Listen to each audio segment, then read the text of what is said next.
first auditions I went out for a play, I went to the front table of the company that was holding auditions, and the person signing people in looked at me so strangely. They actually said to me, this is not a disabled play.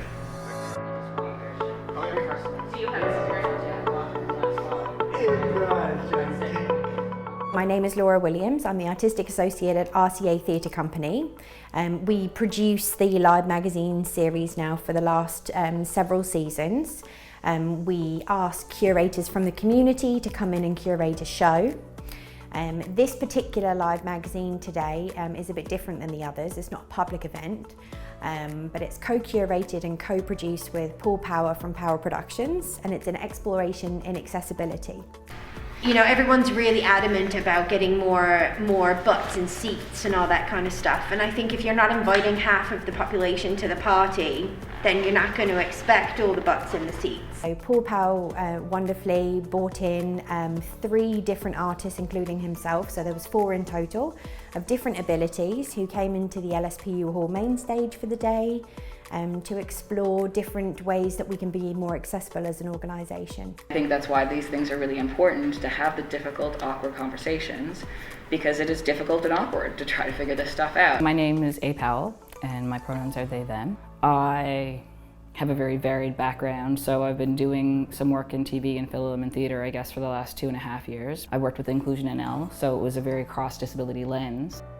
I now have some of the living experience in relation to being an artist, and I also lived half my life without a disability and half with. We keep thinking that it's like something we have to put out that's going to cost lots of money and lots of energy and time, and like it's a sinkhole is often how it's presented to us. And I studied English drama at Memorial, and history of plays and all that, Shakespeare, and I never saw myself reflected. I'm Paul Power, and I'm a co-curator, co-producer of this day. I have a company called Power Productions, which is our mandate is to further the representation and experiences of people who identify with some kind of disability. And I think theater is a great opportunity to reflect our world, right? Totally. On a much grander and entertaining scale.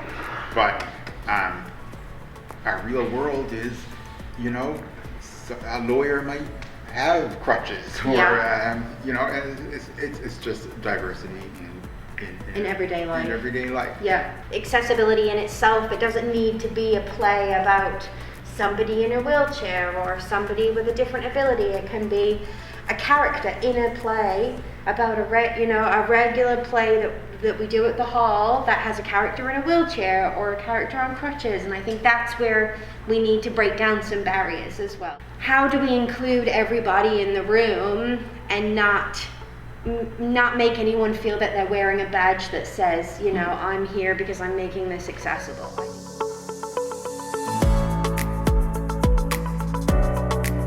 Because I never encountered anything really negative when I was starting out. Right. But I moved to Calgary, and I wanted to get involved in the local theater scene here. And one of the first auditions I went out for a play, I went to the front table of the company that was holding auditions, and the person signing people in looked at me so strangely. They were sort of, like the attitude of, what are you doing here? And they actually said to me, this is not a disabled play. Like, there's no characters with a disability. It was the first time ever I encountered that, and I realized after going to a lot of national conferences and that's a pretty common thing of why people don't feel welcome. Mobility, at least, is one that's on everybody's mind. Like, that'll be the first thing, like, to think about the ramp if they're thinking about it.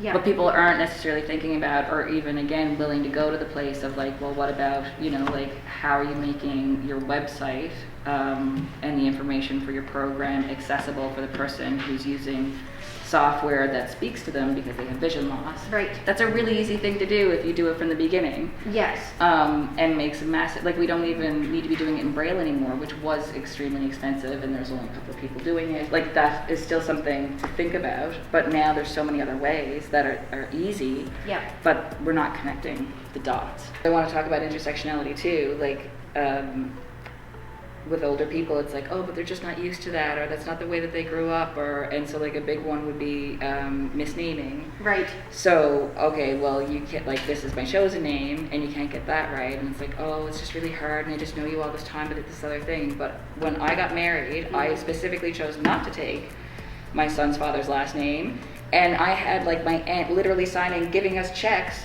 with my name and his last name.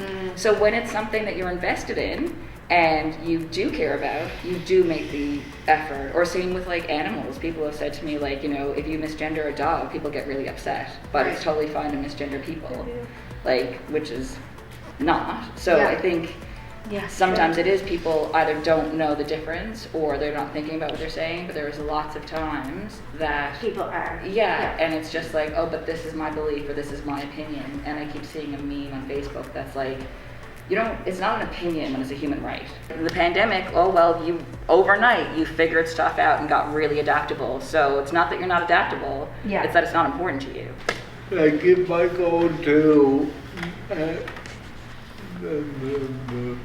what they call the Mary Brown Center, Right. Yeah. I only could sit with one person. Right. Right in the wheelchair section, you could have one person. Right. But I came here with 5 people one night, and they sat in the seat behind me. Yeah. Right. They told we were together. I started Access1L because I was tired of not being able to get into places. This was around the same time I started doing comedy, and the weekly venue I went to, I needed to bring my own little ramp to get in to perform, and I couldn't even get the bathrooms in there because the bathrooms were a couple of steps up. I didn't really know what to do, but I figured if I got the community together and start brainstorming, we can figure out what to do. Sentence, right? Yeah. Angelic, and we're infantilized, so we're like these little babies that can't make our own decisions, and we need help, and like even They need to be cared for.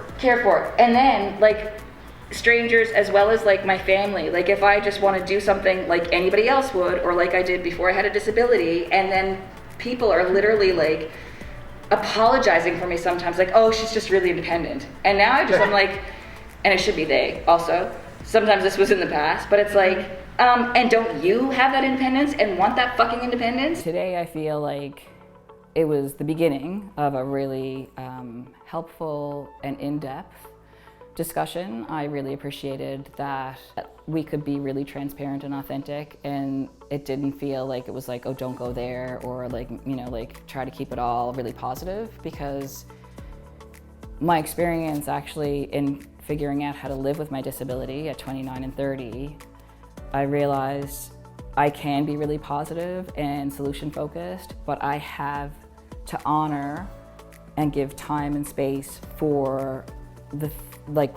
my genuine emotions of being upset, or betrayed, or disappointed, or depressed, or anxious, or all of the above. Yeah. Like, there's no difference just because nobody judges me for having these. Yeah. And if I don't have them, I meet the qualifications of the United Nations definition of disability. I cannot do my daily tasks without that equipment. So it's a disability for not having glasses. But we never look at anybody who wears glasses and think, oh my God, I'm so sorry for you, you have to wear glasses. You're just such an inspiration. Or like, oh my God, you're just so bitter. Like, you know, because we're either really bitter or we're like inspiration porn. And there's very little, or like teeny tiny babies who don't know anything about ourselves or the world, and we need to be protected and handheld through everything.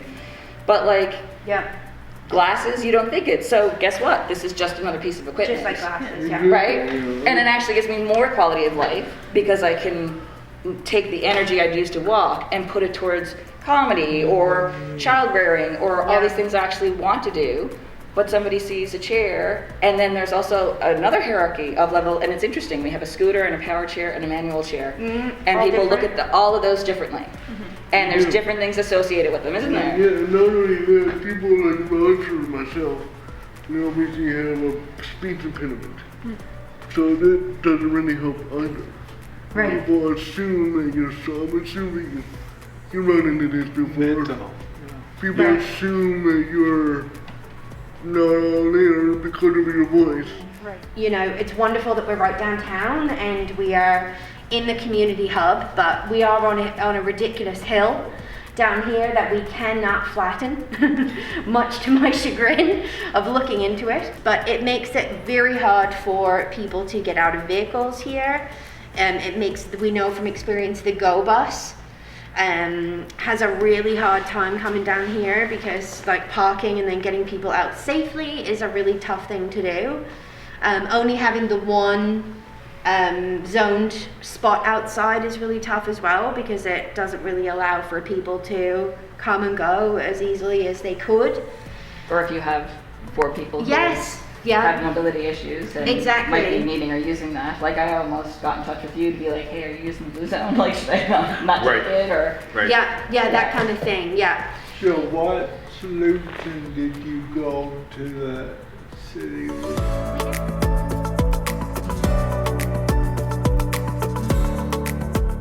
We didn't really have a solution, so to speak, but more we brought it up as a way to open discussion to see if they had any options that we would be able to do. And they said that due to the gradient of the hill that there aren't any changes, there's a better word to use, but they couldn't make any changes due to the gradient. But I mean, if they got rid of the gazebo, they could put another spot Yeah. right there. I always thought like, I know there's not room for a parking lot out there, but refurbishing that whole area, like a roundabout something or a drop-off level place. Yeah, Right? yeah, that's a I'd great love to idea. start some campaign with Yeah. to finally address it.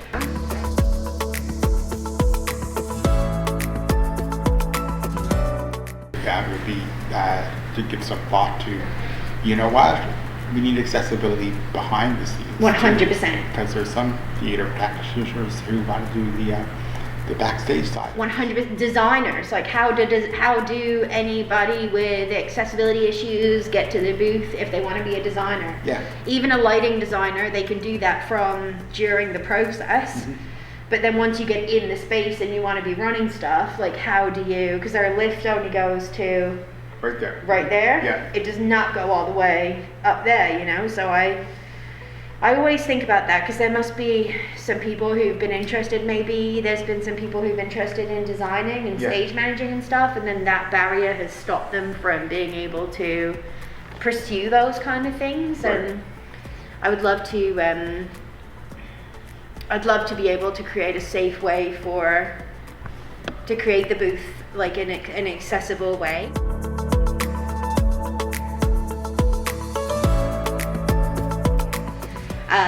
So we are looking into doing a feasibility study back there.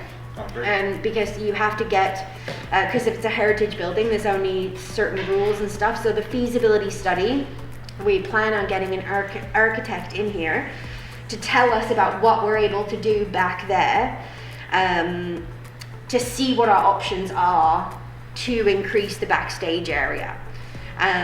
So there isn't a lot of space back there, but there is like a weird cupboard under the stairs. So maybe we could turn that into a lift or something like that. But yeah, I haven't heard that one, they're the safest of options because you don't have walls around you, obviously. And two, they're not reliable if you've got to come upstairs for a queue or something like that. You know, if you've got like a timing thing that you need to do. Sound, obviously, back there, you'd want it to be like sort of a quiet machine. You also usually have to, which that elevator has as well, you have to turn something and continue to hold it. And like Yes. with my disease, I've actually lost most of the muscle and ability to manipulate, like sensation and Okay, stuff. So right. holding onto those is really hard, and maybe I can do that, but then maybe I can't do something I'm supposed to be doing on stage, like Yeah. hold a pencil, Yeah. because I've exhausted my thumb by trying Getting to get up up here, and down. and then Yeah. also that, I guess that would work too for if there's like some sort of latch to open some sort of door, that would be dependent on being able to do that as well, right? You know. Well, and then you can get latches that Yeah. are more helpful, and then it's getting connected with the people. And I'm not sure if that's a piece of your company in terms of connecting people and those, because like I also know there's a set of hinges you can get that actually adds a whole extra inch to your door frame, because instead of like the door just opening this way, and then people forget when you do the measuring of the width of the door, they usually go door frame to door frame. But if your door sits here, it's door to door frame, Right. because that takes up the same space. So these hinges actually make the door come out and go that way, Oh, so right. that you don't have, you Widens get that the extra door. inch, right? It sounds like you were talking about like something is meant for packaging or something, not meant for individuals. So Yes. we want to make sure Yeah, it needs to be the No. right thing, right? there are more modern lifts. Right. And this is again another thing that is not, it's not the way that we do stuff, is that like you can get the feasibility study and pay money for an architect to come in who might not have any sense of accessibility or a little Yeah. bit, and especially the living experience of it, which is radically different than the textbook accessibility piece of it. 100%. And especially in like a very unique and original space that you have to get really creative with. Yeah. So why isn't it, it's like a team of people. It's like, you know, this space and the way that you have to think about how you're doing productions and this and that. You know, disability pieces and the living experience, and Architecture especially, like, knows the code. artist, and exactly, Yeah. and they know like what's possible structurally and what's not. Everyone says, we don't have the funds for this, we don't have the funds for that, we can't make things accessible without the funds, which I think is not true. You can do a lot without money, and we really try to do, like you mentioned, the relaxed performances. That's something that doesn't need funds behind it. That's just something that we can add in.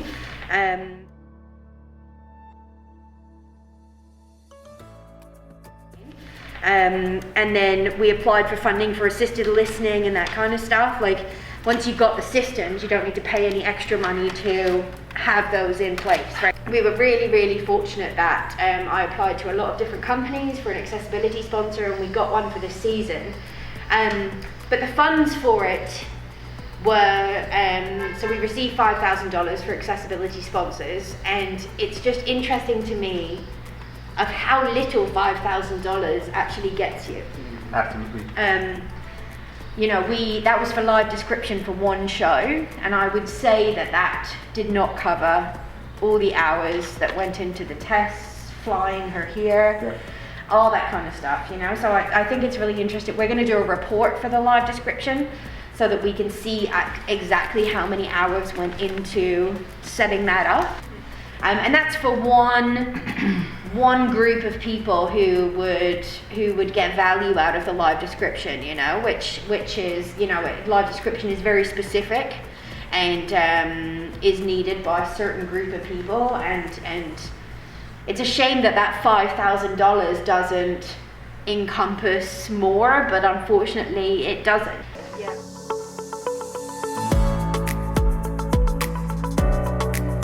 Yeah, why can't I book an interpreter to interpret a show? Yeah. On video, Right. right? And then that's like a separate technical element that you bring onto something. Yeah, do we have A screen a screen? Yeah, I don't know, but I mean.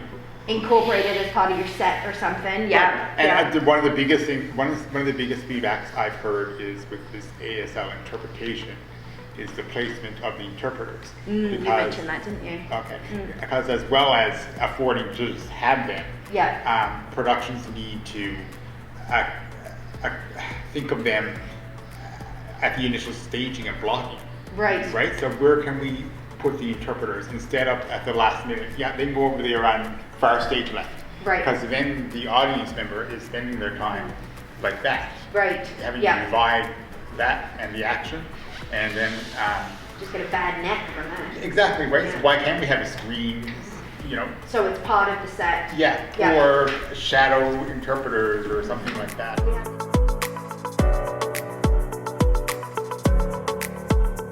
Yeah, but if you have closed captioning or ASL or something that's actually incorporated into the set in some way, Yeah. then we're training audiences that it's part of the set and a normal thing to see. You Right. know what I mean? Yeah. It's not like, oh, I'll leave that for someone who needs it. It's part of your everyday. You know, it's like when we changed the.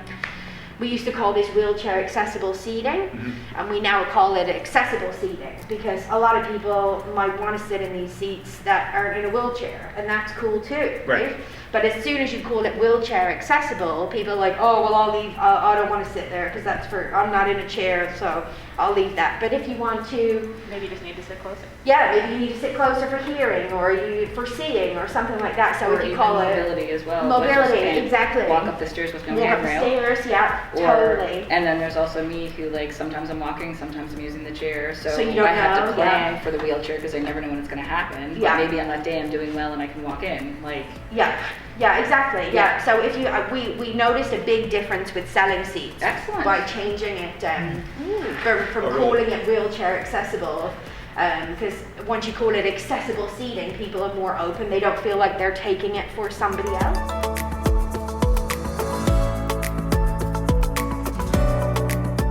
I did really enjoy the openness of it, the willingness to talk about this. I know it's not an easy topic to talk about, accessibility, but it's a topic that needs to be talked about. The beginning of my time in the disability community, there was a saying that was nothing about us without us, which especially for people with disabilities, we've been so infantilized and talked down to and treated as if we know nothing, even about our own bodies and experience, that we've really had to fight and continue to fight, literally for the right to just even be in the room, let alone to be heard or have the chance to speak. And I think that needs to be on every level. And the fact that the LSPUL all reached out and wanted to do something like this shows me and really warms my heart to see that they're actually trying and they actually want to make a change. And they're getting people within the community, like myself and everyone else over there, to come in and have this discussion. And I'm excited to do it again because you can't talk about it all in one day. There's a lot more to it. With the experience I have, it can feel like there's so much more to talk about. And at the same time, I feel like we really did a lot in the little time that we had today because there was a real back and forth and we're all at the table learning and unlearning. We're in a culture of experts, but there is nobody who's an expert on anything, like essentially. So it's like, well, I know about these things and these are things like, oh, that might work or not. I feel like this is the beginning of something that could like create meaningful change. I think the biggest takeaway is just that everybody is so different in what they need and everybody's individual needs really need to be thought of from the conception of an event. We really need to see how we can adapt and change the way we're doing things from the beginning to make the entire experience more enjoyable, from purchasing a ticket to parking at the hall and getting downtown if you don't live near downtown and things like that. So I think it's crucial that we take accessibility initiatives from the conception stages of these projects. Once the projects have already started, I think that's too late to start thinking about how we can make them accessible. I think we need to keep going back to one thing people forget about with things like disability and race and sexuality and gender.